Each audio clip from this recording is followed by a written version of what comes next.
മഗ്‌രിബ് കഴിഞ്ഞിട്ട് നിങ്ങൾ ഉളുവെടുത്തിട്ട് കാത്തിരിക്കുകയാണ്. നാളെ റമളാനാണോ, നാളെ റമളാനാണോ? 2 മാസമായി കാത്തിരിക്കുകയാ. പടച്ചവൻ ബഹുമാനിച്ച മാസമാ റമളാൻ. തൗറാത്ത് ഇറങ്ങിയത്, ഇഞ്ചീൽ ഇറങ്ങിയത്, പടച്ചവനെ സബൂർ ഇറങ്ങിയത്, അല്ലാഹുവിന്റെ വിശുദ്ധമായ ഖുർആൻ ഇറങ്ങിയത് റമളാൻ മാസത്തിലാ പെങ്ങളെ. അല്ലാഹ് മാതിരിച്ച മാസമാണ് റമളാൻ. അതാ പടച്ചവനെ ശുഹ്റു റമളാൻ അല്ലദീ ഉൻസില ഫീൽ, അതാ ഖുർആൻ പറഞ്ഞല്ലോ സദാ റമളാൻ മാസത്തിലാണ് ഖുർആൻ ഇറങ്ങിയത്. ആ റമളാനിനെ ബഹുമാനിക്കേണ്ടത് എങ്ങനെയാണെന്നറിയോ? വീട്ടിലേക്ക് വരുന്ന വിരുന്നുകാരനെ സ്വീകരിക്കുന്നു.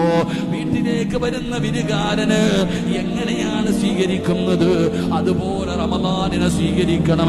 പടച്ചവനെ കാത്തിരിക്കുകയാണ്. അപ്പോഴാണ് ടിവിക്കകത്ത് എഴുതി കാണിക്കുന്നത് നാളെ റമളാനാണ്. പള്ളിയിൽ വിളിച്ചു പറയുന്നു നാളെ റമളാനാണ്. കേട്ട ഉടനെ എന്ത് ചെയ്യണമെന്നറിയുമോ? പറയണം അൽഹംദുലില്ലാഹ്, റമളാൻ വന്നല്ലോ അല്ലാഹ്, റമളാൻ വന്നല്ലോ അല്ലാഹ്, എന്റെ ആയുസ് നീട്ടി തന്നല്ലോ അല്ലാഹ്. ഒരു റമളാനിൽ കൂടെ പങ്കുചേരാൻ എനിക്ക് ആയുസ് തന്നല്ലോ, അൽഹംദുലില്ലാഹ് എന്ന് പറഞ്ഞുകൊണ്ട് സുജൂദിലേക്ക് വീട്. സുജൂദിലേക്ക് വീട്. പ്രത്യേകത എന്തെന്നറിയുമോ? ആ സമയത്തിന്റെ പ്രത്യേകത എന്തെന്നറിയുമോ? ഈ ലോകം മുഴുവൻ വടക്കി ഭരിക്കുന്ന രാജാതിരാജനായ മലിക്കുൽ ജബ്ബാറായ ലോകത്തിന്റെ ദിവനായ പടച്ച റബ്ബുണ്ടല്ലോ, അല്ലാഹു നോക്കുകയാണ്. ആരാ ബഹുമാനിക്കുന്നത്? ആരാ സന്തോഷിക്കുന്നത്? ആരാ റമളാനിനെ സ്വീകരിക്കുന്നത്?